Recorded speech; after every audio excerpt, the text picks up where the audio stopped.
From crowded tenement streets to smoke-filled back rooms, from whispered deals to courtroom spotlights, one man reshaped an entire underworld without firing the first shot. While rivals fought for corners and names, he built systems, networks, and rules that turned chaos into control. In an era of illegal liquor, secret alliances, and silent codes, he treated crime like a corporation and loyalty like currency. Every move was calculated, every partnership temporary, every mistake fatal. His influence reached docks, unions, prisons, and governments, long after his freedom disappeared.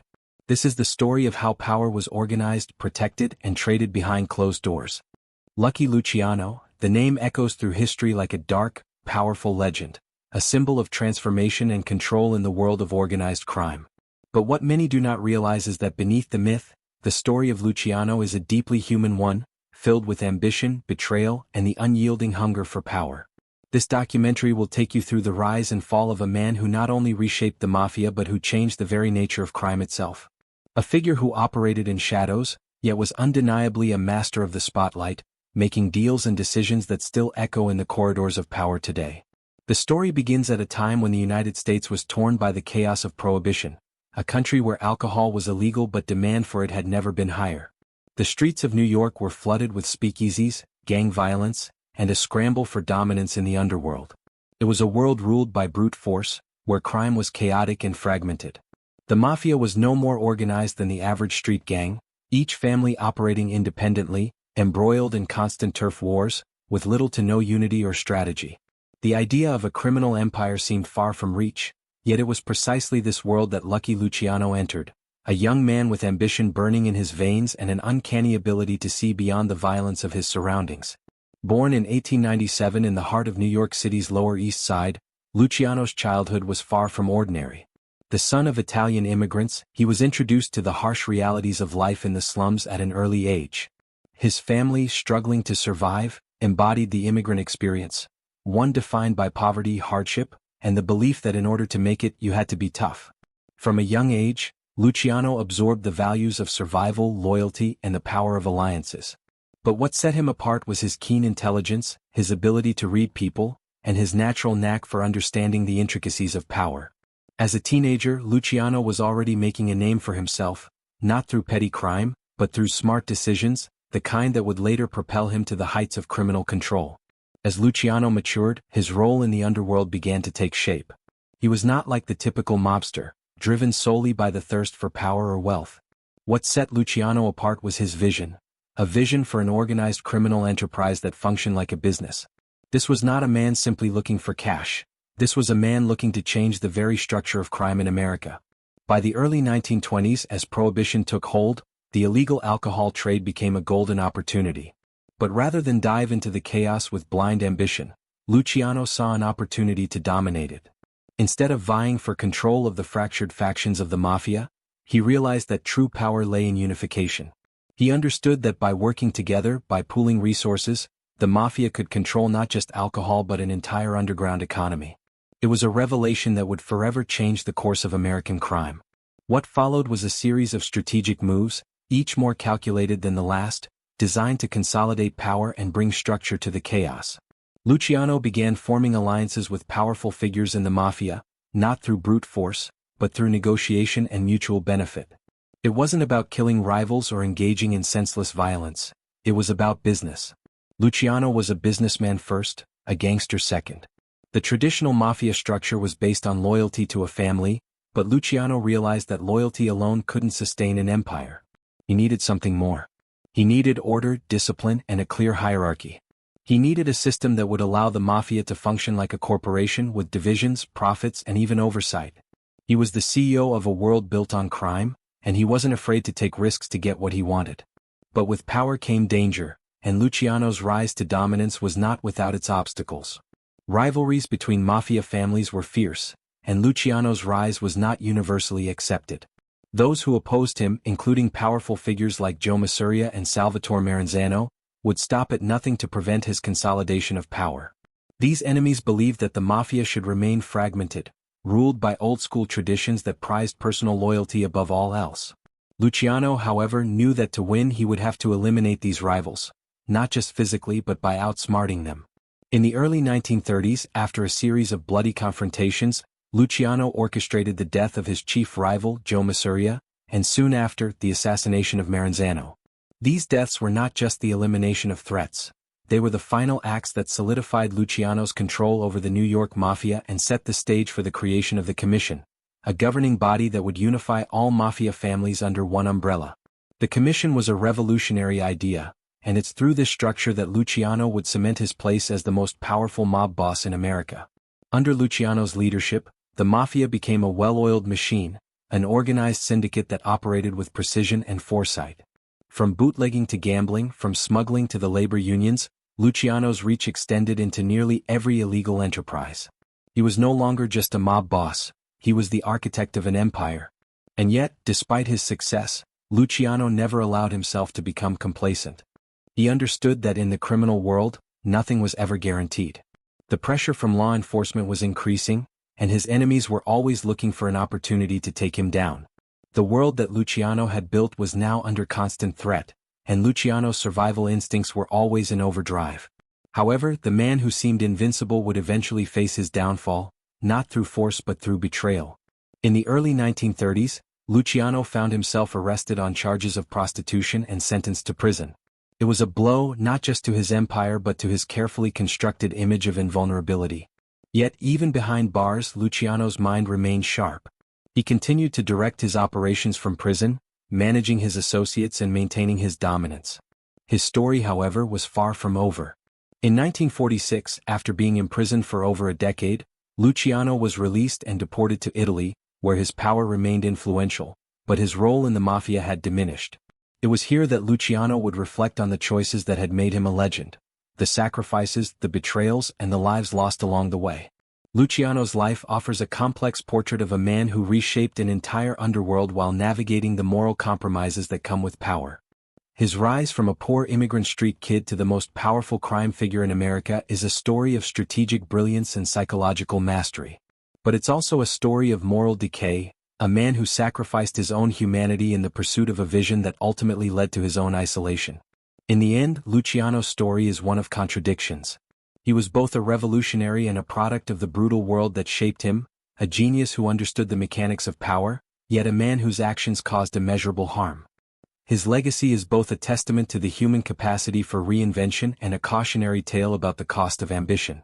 As we delve deeper into the life of Lucky Luciano, we will explore the psychological and strategic choices that made him a revolutionary figure in the criminal world. But we will also reflect on the price he paid, and what his story can teach us about loyalty, betrayal, and the true nature of power. Before Lucky Luciano came onto the scene, the world of organized crime was far from the sleek, business-like empire we know today. It was a fractured, chaotic landscape, one ruled by bloodshed, family feuds, and a maze of competing factions.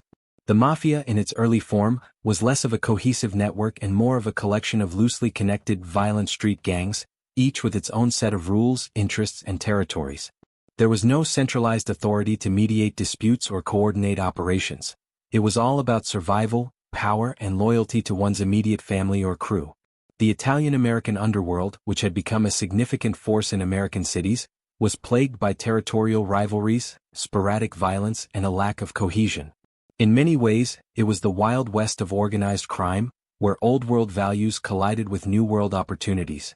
But everything was about to change, and that change would be spearheaded by a man who had the vision to see beyond the violence of the streets and into the future of organized crime.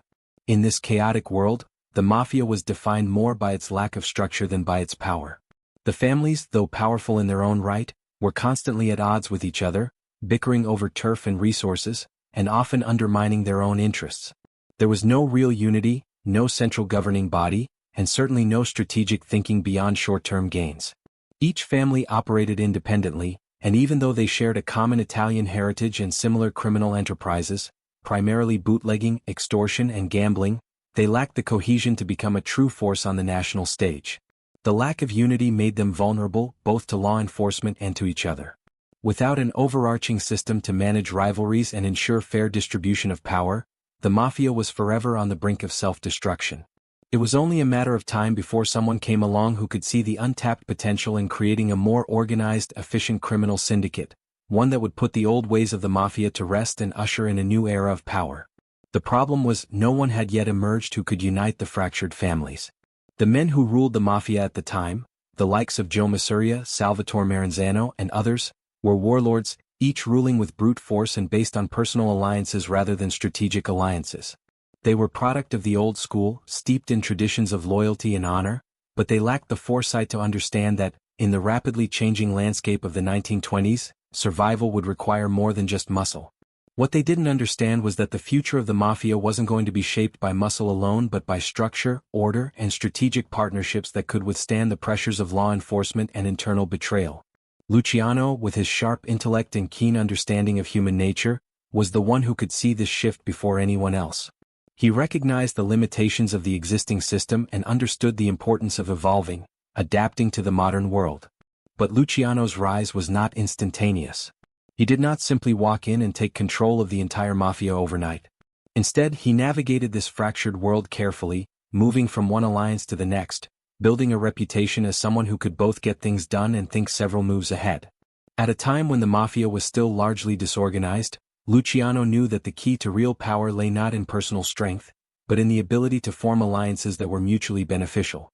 He understood that survival in the underworld was as much about trust and negotiation as it was about violence. He built his early power base through careful alliances with men like Frank Costello, a savvy and influential figure who would become one of Luciano's most loyal partners. Luciano's ability to form these kinds of alliances was pivotal in setting him apart from the other mobsters of his day, who were still operating under outdated methods of rule by force and fear. It was also during this time that Luciano began to develop his vision for a more structured, centralized Mafia. He recognized that in order to grow and solidify his position, the Mafia needed to evolve. The old ways, where families were isolated and each had to fend for itself, were no longer sustainable in the face of the growing pressure from law enforcement and rival criminal groups. Luciano understood that he had to create a system where resources were shared, disputes could be settled diplomatically, and there was a centralized authority to manage the operation. The creation of such a system was a revolutionary idea, one that would reshape the entire criminal world in ways that few could have predicted at the time. But before he could implement his grand vision, Luciano had to eliminate the old guard. The men who had been in power for decades, Joe Masuria and Salvatore Maranzano, were not just obstacles to Luciano's rise, they represented everything that was wrong with the Mafia. They were stubborn, old-fashioned, and unwilling to adapt to the changing dynamics of the criminal world. Their leadership had caused endless feuding and infighting, and they had no intention of stepping aside for a new generation of mobsters like Luciano. The battle for control of the Mafia was inevitable, and it would be fought on the bloody streets of New York. Luciano's rise to power was marked by violence, but it was also defined by strategic maneuvering. He didn't just engage in gunfights and assassination attempts. He orchestrated his rival's downfall through careful plotting and manipulation. The war between Luciano and the old guard came to a head in 1931, when Luciano orchestrated the murder of Joe Masuria, his biggest rival at the time.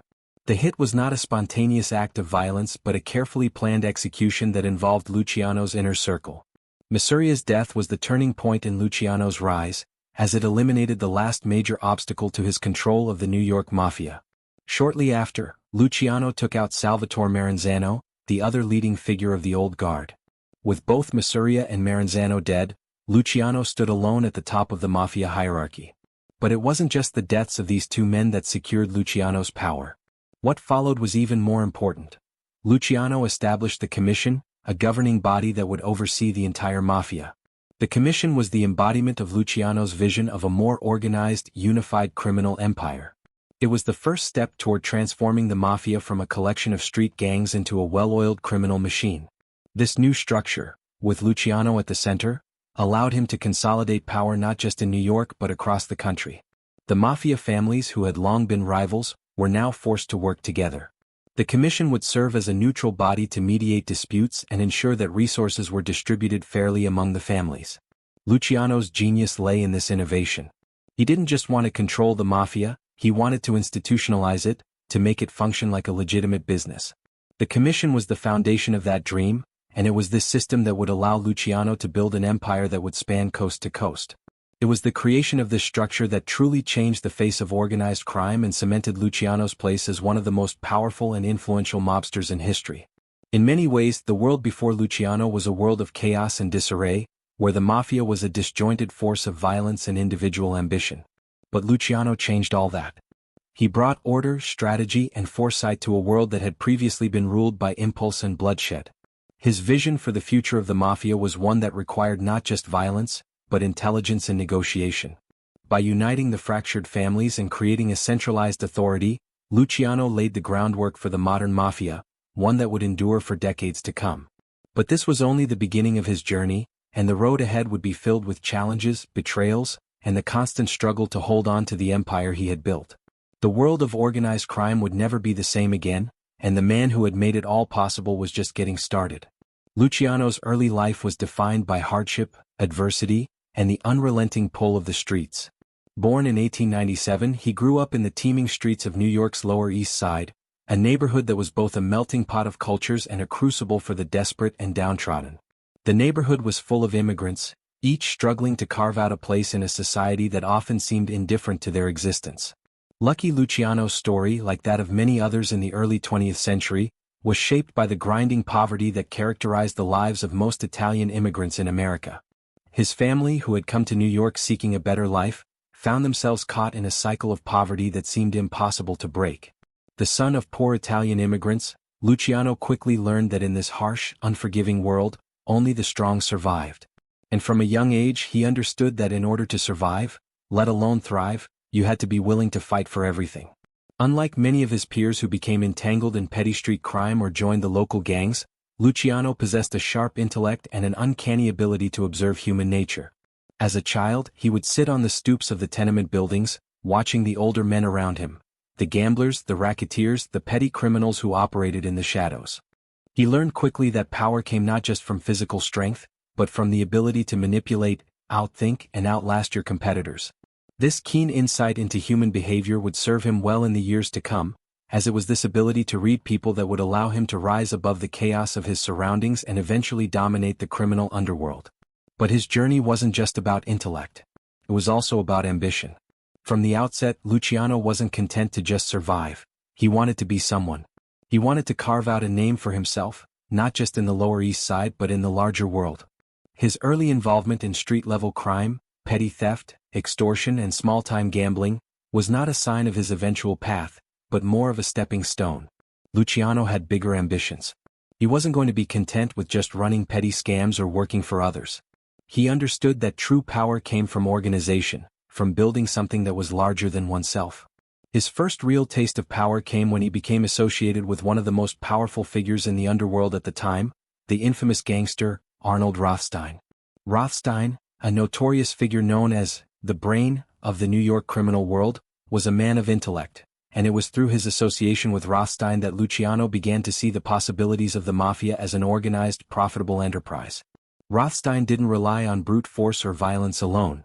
He used intelligence, strategy, and manipulation. It was this new way of thinking about crime that inspired Luciano and shifted his mindset. Rothstein's approach was everything that Luciano wanted to emulate. He saw that a man could be both ruthless and cerebral, brutal when necessary, but always thinking 2 steps ahead. Rothstein became Luciano's mentor, teaching him the art of negotiation, deal-making, and how to build a profitable enterprise without resorting to unnecessary violence. The lessons Luciano learned from Rothstein were invaluable. They shaped his approach to crime. No longer was it about brawls and street wars, but about creating a well-oiled criminal enterprise, one built on trust, alliances, and strategic thinking. With Rothstein, Luciano also learned how to stay one step ahead of the law. Rothstein was a master at evading the authorities, and Luciano took that lesson to heart. He understood that in order to succeed in the criminal world, you needed to outthink your enemies, whether they were rival gangsters or law enforcement officials. As Luciano's reputation grew, so too did his influence. By his early 20s, he had already established himself as a rising force in the underworld. But it wasn't just his street smarts or his connections that set him apart from others in the criminal world. It was his vision. Unlike many of his contemporaries, Luciano saw the bigger picture. He didn't just want to be a soldier in a gang. He wanted to control the entire operation. He knew that the traditional way of doing things, fragmented family-run operations, was limiting. He saw a world of opportunity in the growing national market for illegal activities, particularly in the burgeoning world of bootlegging during Prohibition. At the time, the Mafia was still divided into various families, each with its own interests and territories. There was little coordination, and violence was often the way to settle disputes. But Luciano had a different idea. He wanted to unite the fractured families under one umbrella, creating a united, powerful syndicate that could control every aspect of the illegal trades, from bootlegging and gambling to smuggling and labor racketeering. He began working behind the scenes, slowly building alliances with key players in the Mafia, not through violence but through smart deals and partnerships. Luciano wasn't afraid to get his hands dirty, but he understood that real power came from controlling the system, not just from brute force.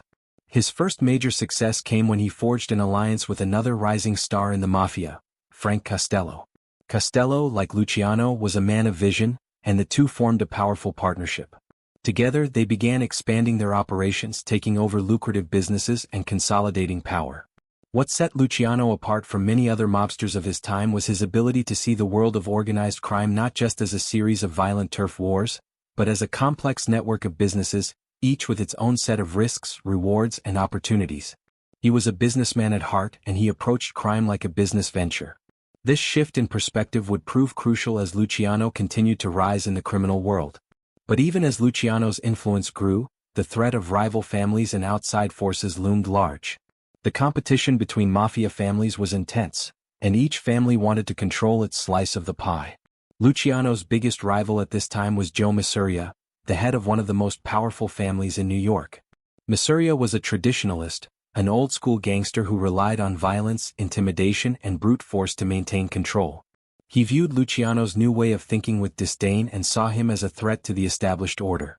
The tensions between the two men began to boil over, leading to a brutal war for control of New York's criminal empire.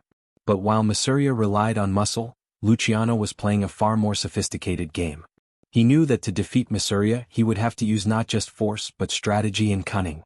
Luciano's first move was to make alliances with key figures in Masuria's camp. By playing the long game, Luciano was able to turn Masuria's own men against him. Slowly but surely Luciano's network of informants, partners, and associates began to unravel Masuria's empire from the inside. Masuria, for all his power and violence, had failed to realize that the future of the Mafia wasn't in mindless brawls or street wars. It was in negotiation, alliances, and strategic thinking.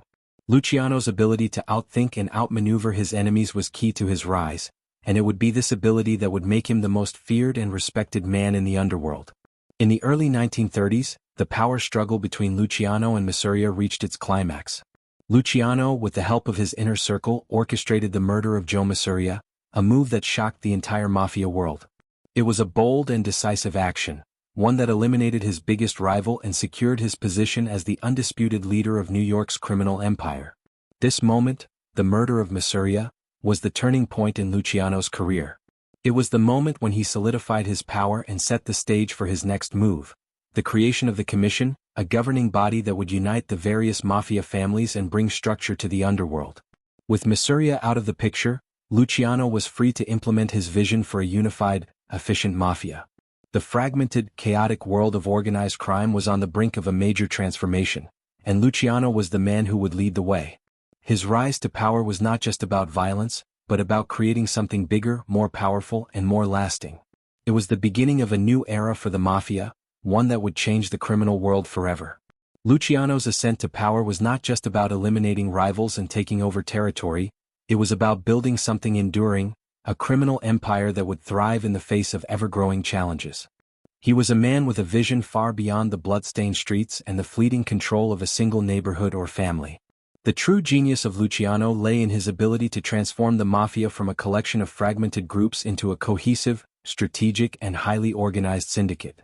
To understand how Luciano achieved this, we must look at how he not only consolidated power but also structured the very foundations of the Mafia, bringing order to the chaos that had once reigned supreme in organized crime. The first step in Luciano's grand plan was the creation of a unified command structure, something the Mafia had never seen before. Under the old system, Mafia families were run as independent fiefdoms, each operating without any coordination with others. This lack of unity led to infighting, bloodshed, and a lack of strategic direction. Rivalries between the families were constant, and power shifts occurred regularly as alliances were formed, then broken, sometimes violently. What Luciano realized was that in order to have lasting control, he needed to build a more stable framework, one where power could be shared but also regulated. Luciano understood that in the modern world, the Mafia couldn't continue to operate as a collection of squabbling clans. It needed to function like a corporation. Businesses don't thrive on chaos, and neither would the Mafia. Luciano began by forming strategic alliances with key figures in the underworld, not through brute force but through negotiation and mutual benefit. He saw these partnerships as vital to his long-term goals. His success was largely due to his ability to work within the system, using his charisma and sharp mind to forge relationships with influential figures, not just in the Mafia but also in legitimate business circles and even political spheres. Luciano's goal was simple: to make the Mafia a centralized, well-organized criminal empire that could rival any legitimate corporation. The next step in his empire building was the creation of the Commission, an unprecedented body that would serve as the governing body of the Mafia. The Commission was essentially a board of directors that oversaw the various Mafia families across the United States. Its purpose was clear: to bring order, resolve disputes, and ensure that business operations could be conducted without the constant threat of violence between families. By forming the Commission, Luciano not only removed much of the disarray that had plagued the Mafia but also introduced an element of diplomacy to a world that was traditionally governed by bloodshed. For the first time, Mafia bosses would have to sit at a table and negotiate with one another rather than simply fighting to the death. This innovation allowed Luciano to secure a vast network of underworld assets, from gambling operations to bootlegging businesses, all operating in harmony rather than in constant competition. But while the Commission was a masterstroke in creating a unified Mafia, Luciano's genius went beyond structural reforms. His ability to turn crime into a business was equally revolutionary. The Mafia, under Luciano's direction, moved away from the sporadic, chaotic operations of the past and into a model of systematic, large-scale enterprises. Luciano's vision was simple: make money efficiently and make it through legal and illegal channels. He saw the potential for the Mafia to not only control vice activities like gambling, prostitution, and bootlegging, but also to infiltrate unions, control labor strikes, and even launder money through legitimate businesses. This shift in thinking was embodied by his creation of a monopoly over the most lucrative markets in America at the time. During Prohibition, when alcohol was illegal, the demand for bootlegged liquor soared. Luciano seized upon this opportunity by ensuring that his organization controlled much of the distribution network across the country. But he didn't stop at alcohol. He understood that organized crime could tap into the labor unions, which were highly profitable and offered a level of protection to criminals. Luciano ensured that Mafia affiliates had a foothold in the nation's major labor unions, making it possible to extort business owners and secure protection money for various criminal enterprises. He also recognized the value of controlling the docks and shipping routes, crucial for smuggling and for controlling the flow of goods and people. While Luciano's business acumen was key to his success, so too was his ability to control the psychology of those around him. One of the most defining aspects of his leadership was his ability to inspire loyalty in his men. This loyalty was not born of fear alone, it was born from respect and shared profits. Luciano created a system where those who worked for him could see tangible benefits, not just in money but in power. He created opportunities for others to rise through the ranks, fostering a sense of brotherhood and mutual dependence. The loyalty he inspired was rooted in a belief that the Mafia, under Luciano's leadership, was a path to greater wealth and influence, not just for himself but for everyone who played by the rules. However, this system of loyalty also had its darker side. Luciano was known for his ruthlessness, particularly when it came to ensuring that loyalty was maintained. There were few second chances for those who crossed him or betrayed the organization. His most notorious acts of cruelty involved removing those who were seen as liabilities to the empire. These were not decisions made in haste, but calculated moves designed to maintain control and send a message to others. The Mafia would not tolerate disloyalty. This combination of charisma, vision, and brutal enforcement of rules made Luciano an effective leader and a feared figure in the criminal world. The success of Luciano's operations wasn't just about keeping rivals at bay. It was about building a network that could withstand external pressures, including those from law enforcement. Luciano understood the importance of staying one step ahead of the authorities, and he used his connections with politicians, judges, and law enforcement officials to maintain a level of protection for his operations. Through bribery, blackmail, and careful manipulation, he ensured that his criminal activities could continue without interference from the law. In fact, his ability to corrupt and control political and judicial systems was one of the key factors in the continued success of his criminal empire. One of the most crucial elements in maintaining such a vast and far-reaching operation was the ability to move money, and lots of it. Luciano was a master of money laundering, using legitimate businesses to funnel dirty money into the economy. He invested in everything from restaurants and nightclubs to hotels and construction companies, all of which served as fronts for his illicit activities. The more legitimate his businesses appeared, the easier it was to move money without drawing the suspicion of authorities. The scale of his money laundering operations was vast, and it was this financial infrastructure that helped to insulate the Mafia from the growing law enforcement pressure. Luciano wasn't just a mob boss, he was an economic powerhouse, one whose operations extended well beyond the realm of crime and into the very fabric of American capitalism. As Luciano's criminal empire expanded, so too did his influence. His empire wasn't just built on money and power, it was also built on alliances with some of the most influential figures in America. From his relationships with powerful politicians to his connections in the world of legitimate business, Luciano was a man who operated on multiple levels. His ability to straddle both the criminal world and the legitimate business world made him a uniquely dangerous figure. He wasn't just a gangster, he was a kingmaker, pulling strings and influencing events far beyond the Mafia.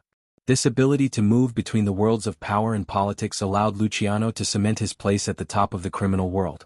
Yet, for all his success, Luciano's empire was far from untouchable. The underworld was a dangerous and ever-changing world, and Luciano, despite his genius, was still vulnerable to betrayal and the shifting tides of power. The very system he had built, one based on loyalty and business, would eventually be put to the test as the forces of law enforcement and rival factions began to close in on him. But for a time, Luciano was the undisputed king of the Mafia, the man who had transformed a chaotic and fragmented world into a well-oiled machine. His ability to unite, organize, and expand the Mafia into a global criminal empire was unmatched, and the effects of his revolution would be felt for decades to come. The Mafia, at its core, is a world governed by a set of unwritten rules, a code of conduct that binds members together and ensures the survival of the organization. This code is known as omerta, the code of silence and loyalty that demands absolute allegiance to the family and its operations, regardless of the personal costs. Omerta was more than just a rule, it was a psychological force that shaped the very identity of the Mafia. It was a system of fear and respect, loyalty and betrayal, and the psychological manipulation of every member to ensure they adhered to its dictates. But for all the brutal efficiency of the Mafia under Luciano's leadership, omerta was not simply a tool of enforcement, it was also a tool of psychological control that governed the minds of everyone in the organization. At its most basic level, omerta demanded silence from its members. Those who were part of the Mafia could not, under any circumstances, cooperate with law enforcement or betray the organization to outsiders. To break the code was to invite a death sentence, not just for the individual but for their entire family. It was this code that kept the Mafia strong for generations, creating a world where loyalty was the highest virtue and betrayal was the ultimate sin. Yet, in Luciano's time, omerta evolved beyond its simple roots of silence. It became a system of psychological control, a mechanism for ensuring that every member remained in line with the goals of the organization. The psychological weight of omerta was immense. It was a constant, invisible presence that shaped the decisions and actions of every Mafia member. Luciano, ever the strategist, understood the power of omerta better than most. He didn't just use it as a tool of loyalty, he understood how to manipulate the fear and respect that came with it. Through omerta, he could control the thoughts and actions of his soldiers, making sure that they were not just loyal to him out of fear, but because they believed that silence, loyalty, and discipline were the only paths to success. It was the threat of violence, but also the promise of protection and wealth, that cemented the psychological grip of the Mafia on its members. Under Luciano's leadership, omerta became more than just a rule. It became a way of life, an unspoken understanding that loyalty to the family was everything. The psychological impact of omerta was most evident in the way Luciano dealt with betrayal. Loyalty was the foundation upon which the Mafia rested, and any breach of that loyalty was met with severe retribution. But Luciano's approach to loyalty wasn't simply about punishing those who crossed him. He understood the deeper emotional and psychological mechanisms at play. The Mafia didn't just punish betrayal, it used it to send a message. Betrayal was not just a violation of trust, it was an existential threat to the Mafia as an institution. Luciano understood that the mere suggestion of betrayal could destabilize the delicate balance of power that he had worked so hard to create. So, when a member of the organization broke the code of silence, they weren't just dealt with as an individual. Their punishment was designed to instill fear in everyone around them, to make it clear that the consequences of betraying the Mafia would be felt by everyone in the family, from the lowest foot soldier to the highest boss. The use of violence was a key aspect of how Omerta functioned, but it was not the only aspect. Luciano, with his keen understanding of human nature, used a more subtle form of psychological control to maintain the loyalty of his men. He understood that loyalty wasn't just about fear, it was also about respect. The Mafia, under his leadership, was a place where men could rise based on merit and loyalty. Luciano's system created a sense of camaraderie, a brotherhood forged in the heat of shared danger and mutual benefit.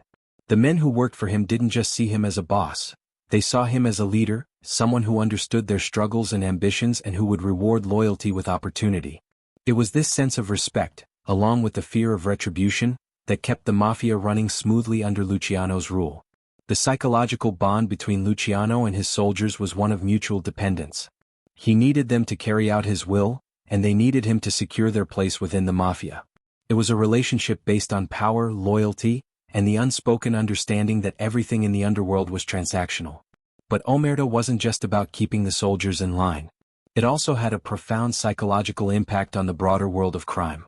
The Mafia, under Luciano, didn't just operate in secrecy, it operated in shadows.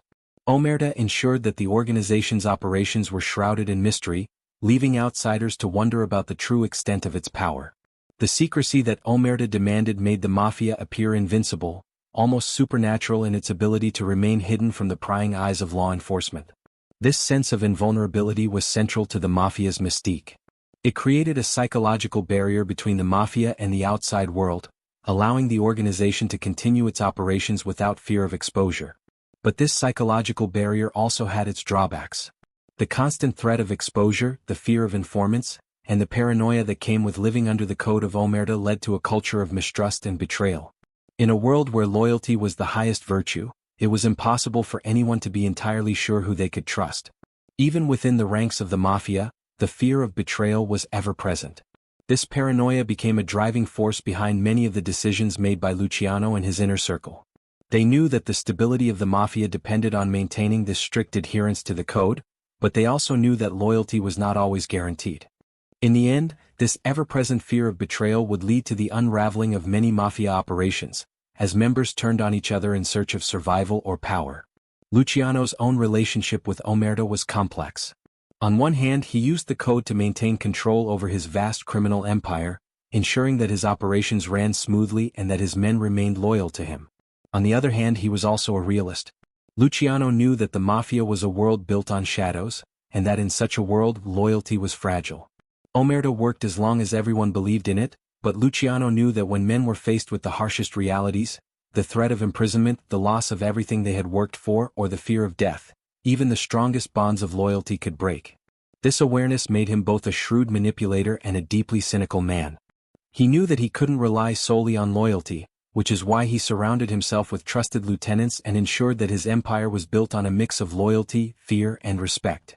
Despite the rigid psychological structure of Omerta, Luciano's understanding of human nature allowed him to leverage the code in more subtle ways. He knew that men who felt valued, respected, and rewarded would be more likely to remain loyal than those who lived in constant fear of retribution. This allowed him to build an empire that was not only efficient and profitable but one that was psychologically grounded in loyalty that was genuine, not just based on fear. However, the fear of punishment for betrayal was always there, lurking beneath the surface. In Luciano's world, the penalty for breaking Omerta was often death, a brutal reminder of the power that the Mafia held over its members. It was this mix of loyalty, fear, respect, and mutual dependence that allowed Luciano's criminal empire to function at its peak, even as the shadows of betrayal, paranoia, and distrust loomed over every decision made within the organization. For all its psychological depth and complexity, the Code of Omerta was ultimately the glue that held the Mafia together. It was what allowed the organization to operate smoothly, to expand, and to become the empire it would eventually be. But as history would show, the very strength of Omerta would also be its eventual undoing. As the Mafia grew larger, more powerful, and more dangerous, the cracks in the foundation, built on loyalty, silence, and fear, would begin to show. The cost of breaking the code, and the paranoia that came with living in its shadow, would eventually lead to the downfall of many men, including Luciano himself. But for the time being, under Luciano's leadership, Omerta was the bedrock upon which the Mafia stood, a psychological force that shaped everything the organization did for better and for worse. Luciano's empire wasn't built on violence alone. It was built on a highly organized and disciplined system that treated crime as a business. He approached illegal activities with the same level of strategic thinking that would have been applied to running a legitimate corporation.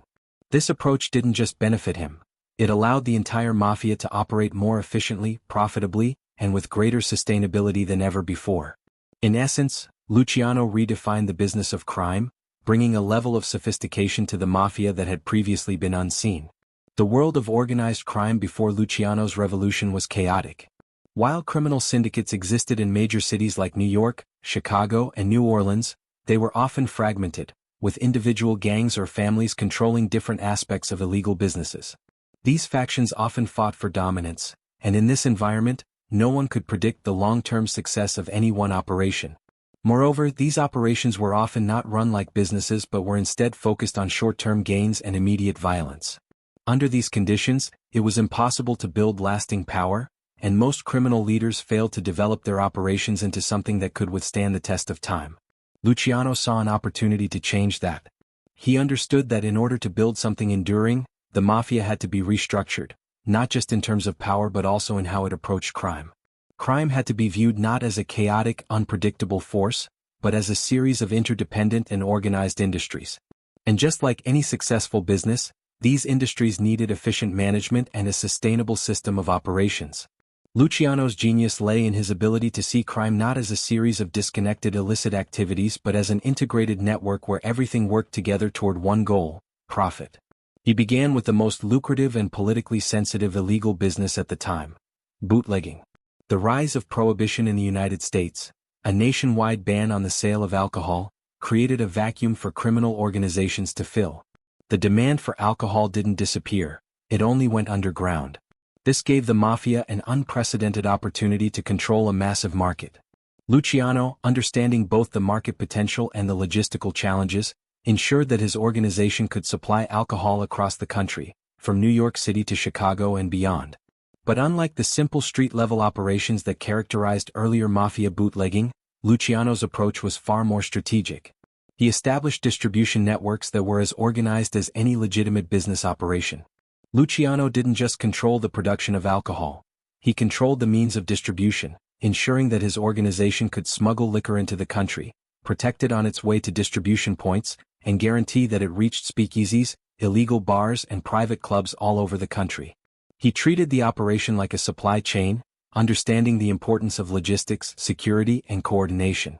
The role of each member of the operation, from those who smuggled the alcohol, to those who ran the distribution points, to the enforcers who kept rivals at bay, was clearly defined. In this way, Luciano created an efficient, structured, and profitable system that allowed the mafia to dominate the bootlegging industry for the duration of Prohibition. But Luciano didn't stop there. He expanded his operation to include other profitable criminal enterprises, recognizing that the key to building a lasting empire was diversification.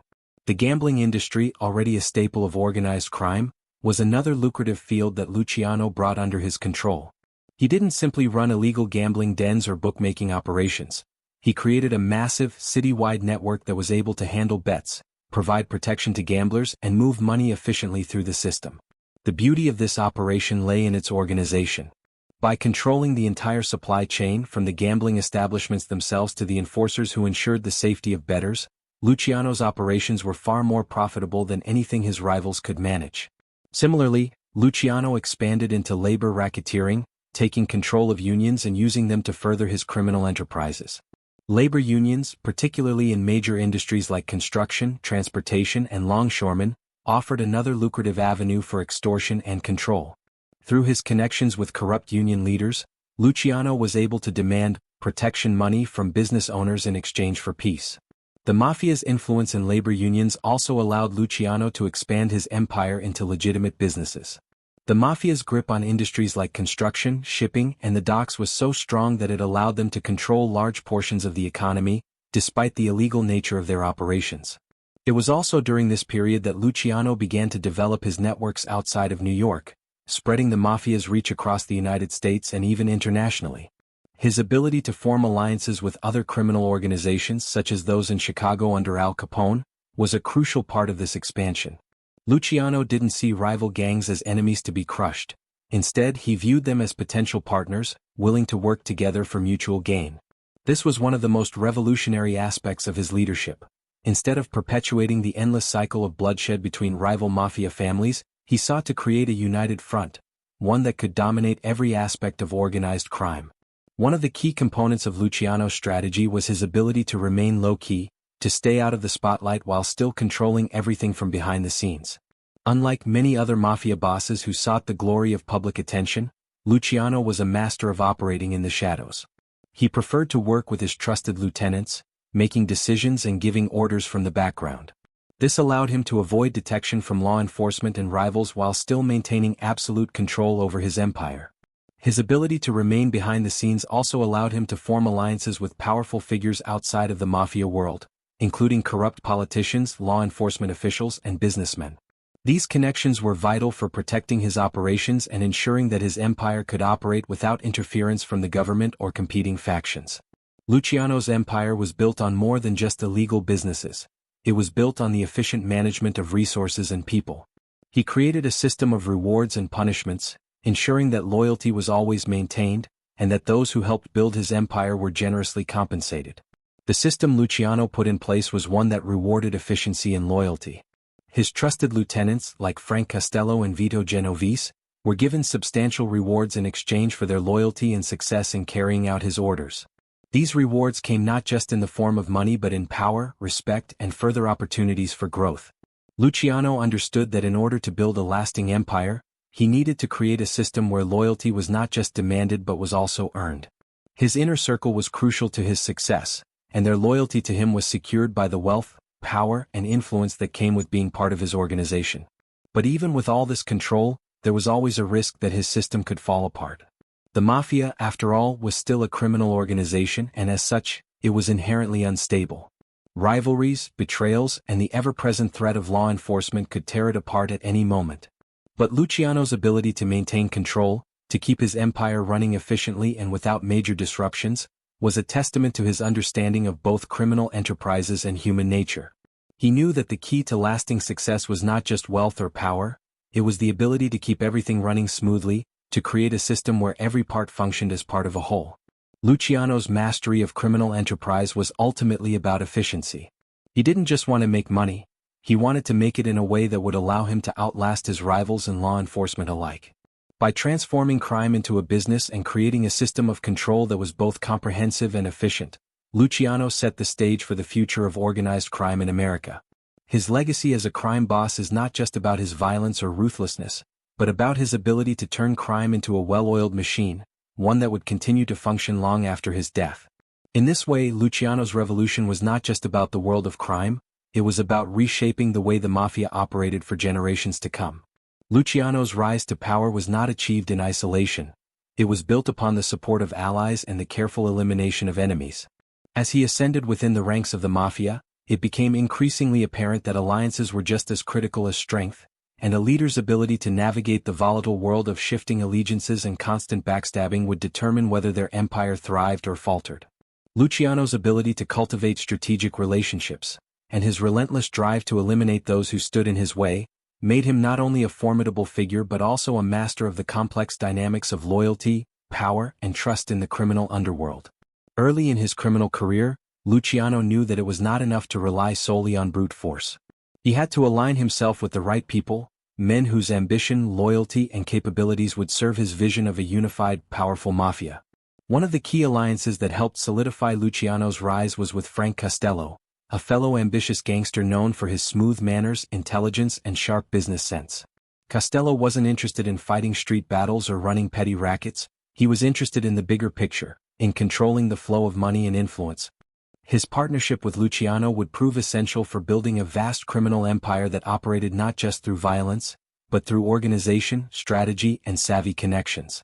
Costello's talents complemented Luciano's vision perfectly.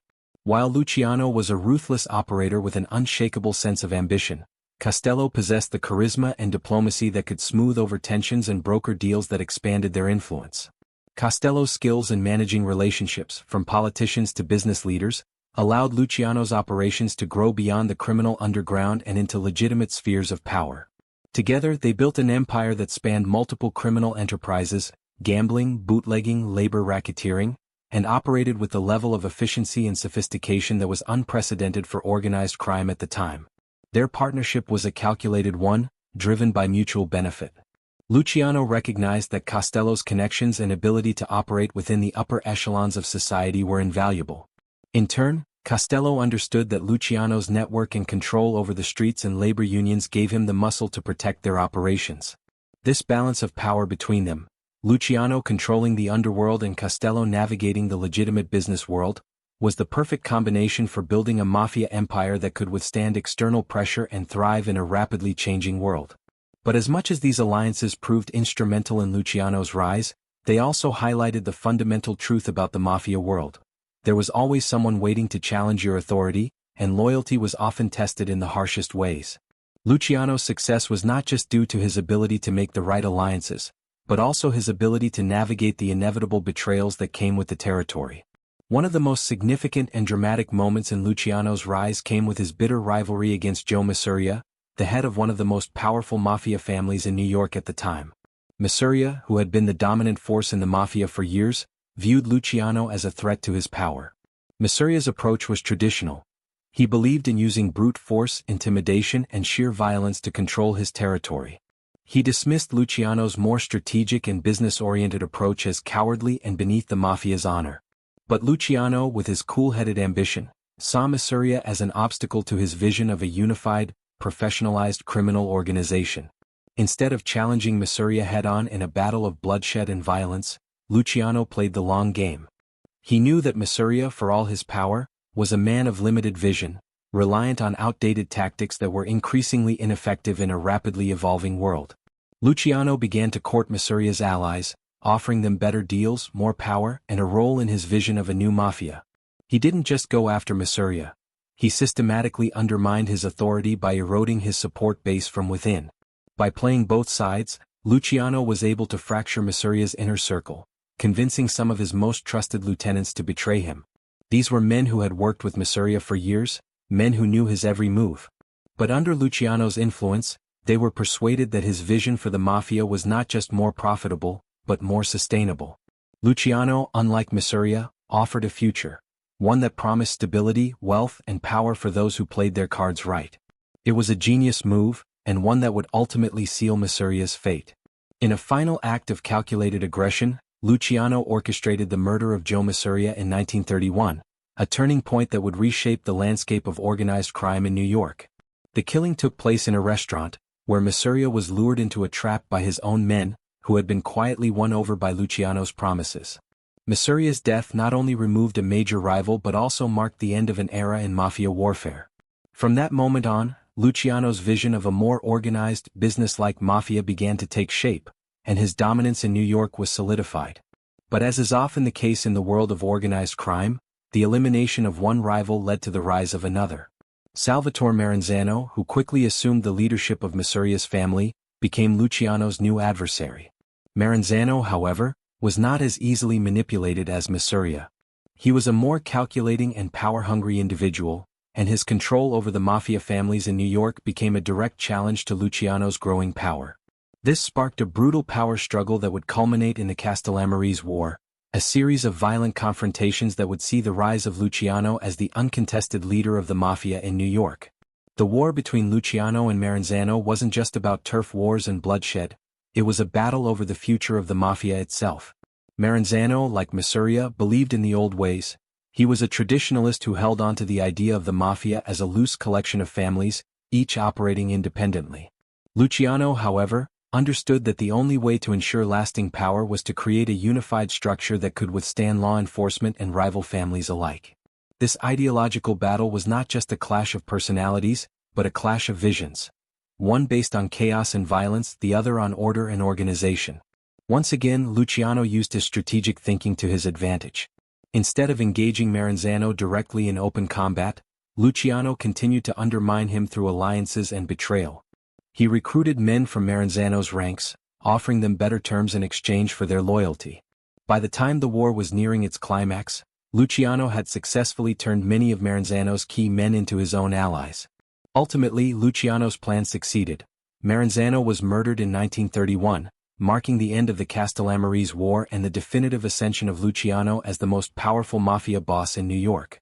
By the time Luciano had eliminated these rivals, he had crafted an empire that was not just the result of brute force but the product of carefully calculated decisions, psychological manipulation, and strategic alliances. His ability to play rival factions against each other, combined with his knack for understanding human nature, made him an unmatched figure in the criminal world. But his success was not just due to his ability to defeat enemies, it was his understanding of the mafia as a system, one that could be controlled, expanded, and improved. The enemies Luciano faced were not just threats to his empire, they were the catalyst that helped him refine his vision and solidify his position at the top.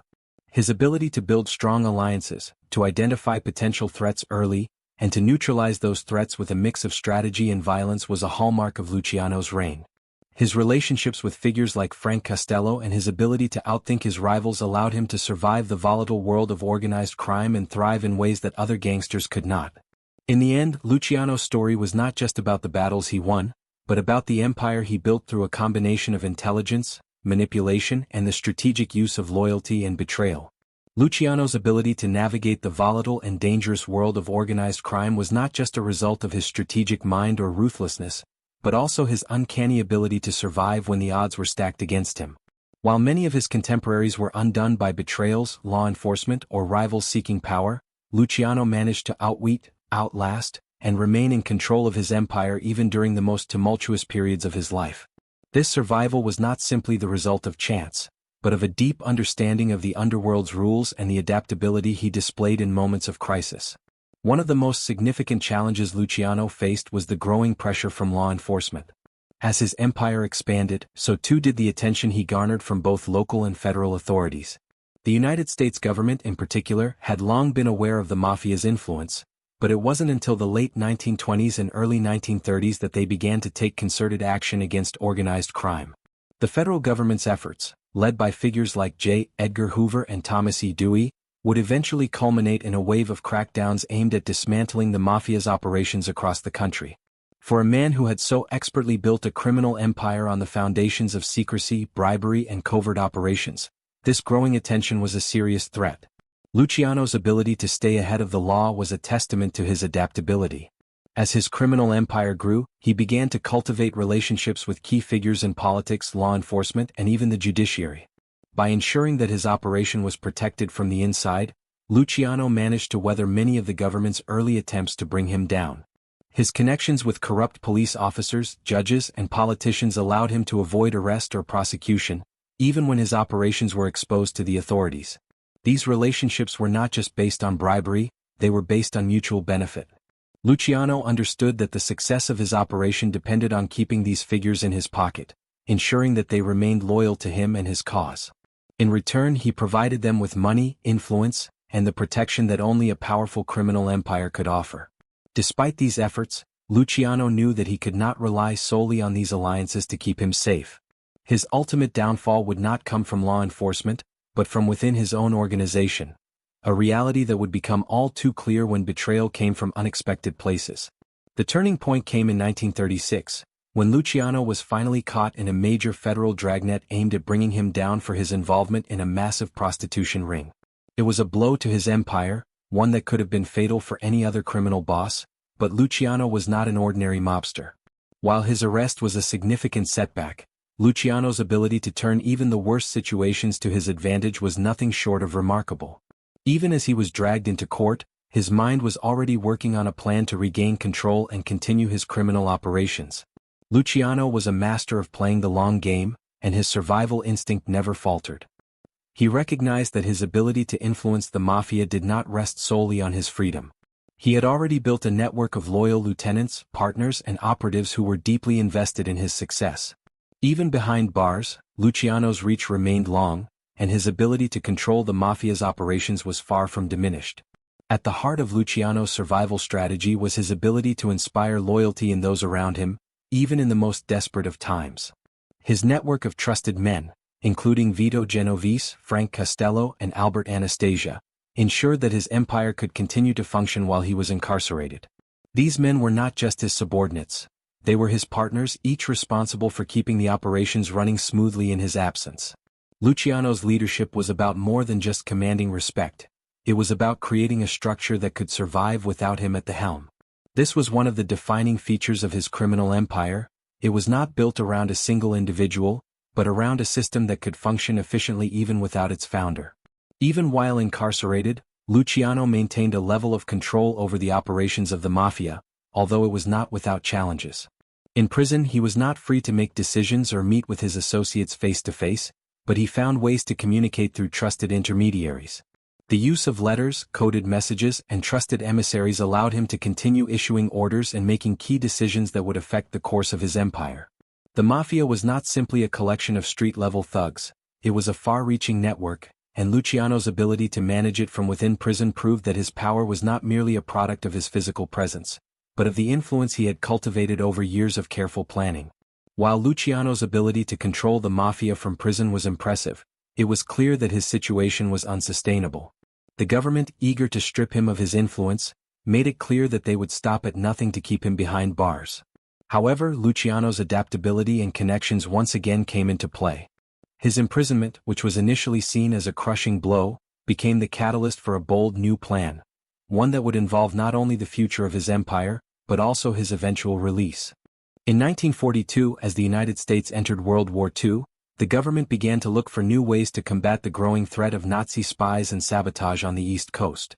The United States Navy was concerned about the safety of critical ports, especially those in New York City, and they knew that the Mafia had control over the docks. Luciano, ever the opportunist, saw an opening. Through his powerful contacts in both the underworld and legitimate business, he offered his services to the U.S. government in exchange for his eventual release. He promised to use his influence to ensure that the Mafia would protect the docks and prevent any sabotage during the war. It was a gamble, but it paid off. The U.S. government, desperate for any advantage in the war effort, accepted Luciano's offer. In a move that would forever change the course of his life, Luciano was granted a reduced sentence and eventually released from prison in 1946. His release was a testament to his ability to survive in the face of adversity and to use every opportunity, no matter how unusual or unorthodox, to his advantage. Luciano's release from prison was not a return to the unchallenged supremacy he once enjoyed, but it was a remarkable comeback. His release, however, also came with a significant cost. While the government had benefited from his cooperation during the war, they had no intention of allowing him to return to full control of his criminal empire. Luciano was deported to Italy, where he would live out the rest of his days, far from the power and wealth he had once held in the United States. It was a bittersweet victory for Luciano, who had once dreamed of dominating the underworld from the highest echelons of New York's criminal society. Even in exile, Luciano never fully lost his grip on power. His legacy, built on his extraordinary survival instincts, his unparalleled ability to form alliances, and his strategic mind, would continue to shape the world of organized crime for decades to come. Though he had been stripped of his empire and cast away from the city that had once been his domain, the lessons of his rise and fall were not lost on those who followed in his footsteps. Luciano's survival was not just about evading law enforcement or outlasting his rivals. It was about the ability to adapt, evolve, and use the forces of the world around him to maintain influence, no matter the circumstances. The shadow of his reign continued to loom large, even after he was gone, and his story would remain a foundational part of Mafia lore for generations to come. Luciano's reign at the top was defined not only by his brilliance in building a criminal empire but also by his ability to withstand the forces of law enforcement and betrayal that inevitably arose in such a ruthless environment. However, even the most cunning and powerful figures in the underworld must eventually face the consequences of their actions. For Luciano, the beginning of his downfall was inextricably linked to his arrest and the legal battles that followed. It was here that his formidable character would be tested, and his future would hang in the balance. The downfall of Lucky Luciano began with a series of coordinated investigations by the U.S.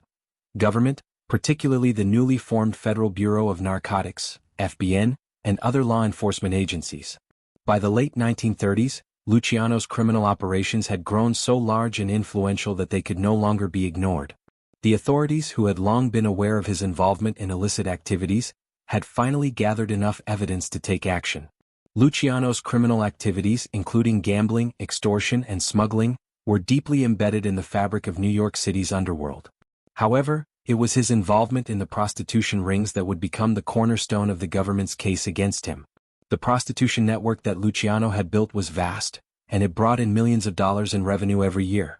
This illegal enterprise was not only a source of wealth but also a means of exerting control over entire neighborhoods, using women in the sex trade as pawns in the Mafia's game of power.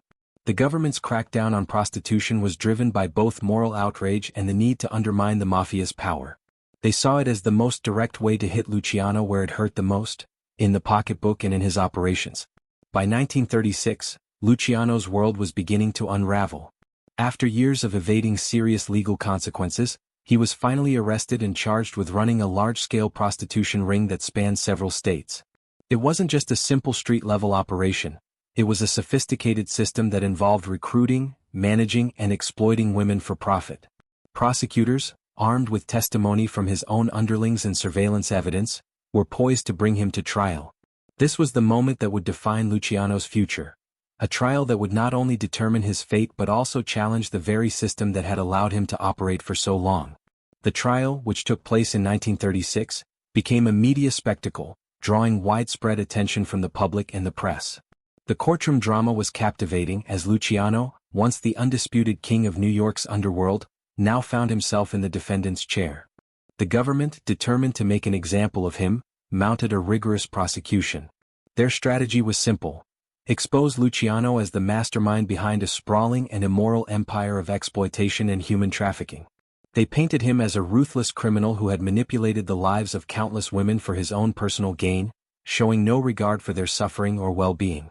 The public, already fascinated by the Mafia's operations, eagerly consumed every detail of the trial. But Luciano was not an ordinary criminal. Even in the face of such overwhelming evidence, he maintained his composure. His ability to control the narrative and manipulate situations to his advantage was on full display during the trial. He had spent years perfecting the art of influencing people, from his loyal lieutenants to corrupt law enforcement officers. But in the courtroom he was no longer the man pulling the strings from behind the scenes. His fate was now in the hands of the judicial system, and no amount of charisma or strategic alliances could change that. Luciano's defense team tried to cast doubt on the prosecution's case, questioning the credibility of witnesses and highlighting inconsistencies in the evidence. However, despite their best efforts, the case against Luciano was strong, and it became increasingly clear that the walls were closing in on him. The trial was more than just a legal proceeding, it was a battle for control of the underworld, and Luciano was determined to maintain his dignity even in defeat. In the end, Luciano was found guilty on charges of compulsory prostitution and operating a criminal enterprise. The court sentenced him to 30 to 50 years in prison, a crushing blow to his reign and a stark reminder of the consequences that even the most powerful mobsters must eventually face. It was a pivotal moment in the history of the Mafia, marking the end of an era in which Luciano had reigned supreme, and the beginning of a new phase in which his empire would be severely weakened. While the trial and conviction were devastating for Luciano, they did not signify the end of his influence. In many ways, his time in prison only served to solidify his legend. The impact of his imprisonment was far-reaching, and while he was incarcerated, the rest of the Mafia world continued to evolve, driven by a mixture of fear, respect, and the desire for survival. But for Luciano, the reality of prison life was not something he was prepared for. The idea of being locked away, out of sight and control, was a foreign concept to a man who had spent his entire life dictating terms and manipulating those around him. Despite the hardship of being incarcerated, Luciano managed to keep his name and influence alive within the criminal world. Behind bars, he relied on his trusted lieutenants and loyal associates to keep his criminal empire running, particularly Frank Costello, who had become one of the most powerful men in the Mafia. Costello and others within Luciano's inner circle ensured that the Mafia's operations continued to flourish, albeit without the direct involvement of their boss. In this way, Luciano's prison sentence did not lead to the complete collapse of his empire. Instead, it showed the resilience and adaptability of the criminal network he had built. Yet, prison life also brought forth new challenges. For a man like Luciano, who had always been a step ahead of the law, the reality of confinement was a harsh new lesson in vulnerability. Being incarcerated meant that Luciano was no longer able to control his empire from the shadows, and his influence began to wane. The very men who had once worked for him were now operating independently, and many of them sought to build their own fortunes and gain more power. Though Luciano's legend remained intact, the forces of time, changing allegiances and new rivalries began to take their toll. This shift in power dynamics within the Mafia would only grow more pronounced as time went on. Rival factions, such as those led by Vito Genovese, began to vie for dominance in the wake of Luciano's imprisonment. While Genovese had long been a trusted ally, his ambitions would eventually push him into direct conflict with Luciano's interests. Genovese, a ruthless and cunning operator, saw the vacuum left by Luciano's absence as an opportunity to assert his own dominance. Luciano's fall from power created a volatile situation, where loyalty and betrayal were constantly in play. Despite the growing threats within his own ranks, Luciano remained a central figure in Mafia discussions. Even though he was physically locked away in prison, his name still commanded respect, and his views were sought after by those in power. Luciano's ability to exert influence without ever leaving his cell was a testament to the depth of his legacy. But the shifting tides within the Mafia were a sign that the old guard was being replaced by a new generation of leaders, each determined to carve out their own place in the criminal world. Luciano's time in prison was not just a period of personal suffering, but also a moment of reflection. He had once been the undisputed king of the underworld, a man who had revolutionized organized crime. Now, locked away in a cold, concrete cell, he had to confront the reality of his situation.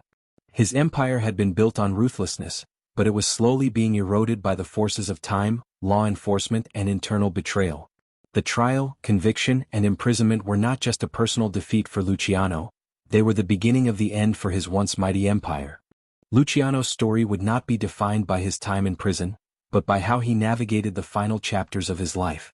Despite his downfall, his influence would remain a defining force in the world of organized crime for years to come. His trial and imprisonment were not the end of his story, but a dramatic shift in the ongoing saga of his rise and fall, which would continue to shape the criminal landscape long after his time behind bars.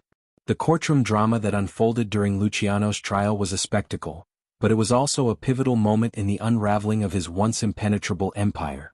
The government had finally succeeded in bringing him to justice, but what they didn't anticipate was how Luciano would fight back. It wasn't simply a matter of contesting the charges or hiring the best legal team. Luciano, ever the strategist, recognized that his trial was not just about defending himself from a prison sentence. It was about preserving his legacy, securing his empire's future, and ensuring that even in defeat, his influence remained unbroken. The charges against Luciano were severe. He was accused of masterminding a massive prostitution ring that spanned multiple states, a crime that carried the weight of public outrage and moral condemnation. The federal government sought to make an example of him, determined to show that no one, not even the most powerful man in the underworld, was above the law. The trial was not only a legal process but also a public spectacle that highlighted the growing concern over organized crime in America. Journalists swarmed the courtroom, eager to capture every detail of the proceedings, and the media made Luciano the poster child for everything that was wrong with the Mafia. Despite the overwhelming evidence against him, Luciano's defense remained steadfast. His legal team worked tirelessly to chip away at the prosecution's case, questioning witnesses, challenging the validity of certain pieces of evidence, and highlighting the flaws in the government's narrative. But the reality was that Luciano's position was precarious. The evidence stacked against him, the number of witnesses who had turned state's evidence, and the sheer scale of the criminal enterprise he had built made his chances of avoiding conviction slim. Luciano himself, though often cool-headed in public, was not immune to the weight of his situation. For the first time in years he was facing a fate that was out of his control. While he had always been able to manipulate circumstances in his favor, this time he was at the mercy of the legal system. However, even in the face of defeat, Luciano remained remarkably composed. The trial marked a turning point in his life, not just because of the possibility of prison, but because it revealed the fragility of power, even for a man who had once been untouchable. When the verdict came in, it was a blow. Luciano was found guilty of operating a criminal enterprise and sentenced to 30 to 50 years in prison. The court had managed to put him behind bars, but the victory was bittersweet for the authorities. While they had succeeded in locking away one of the most powerful mobsters in history, they had failed to eradicate the broader network that Luciano had created. His empire was still operating, and his loyal associates continued to run the show in his absence. In many ways, the trial had not achieved what the government had hoped. Luciano may have been in prison, but his reach extended far beyond the walls of the penitentiary. The trial and conviction marked a significant chapter in the story of Lucky Luciano. For many, it signaled the end of his reign, the fall of a man who had once been the undisputed king of the Mafia. But for Luciano, it was just another chapter in the complex and unpredictable story of his life. While he may have been physically removed from the streets, his mind and influence continued to shape the direction of organized crime in America.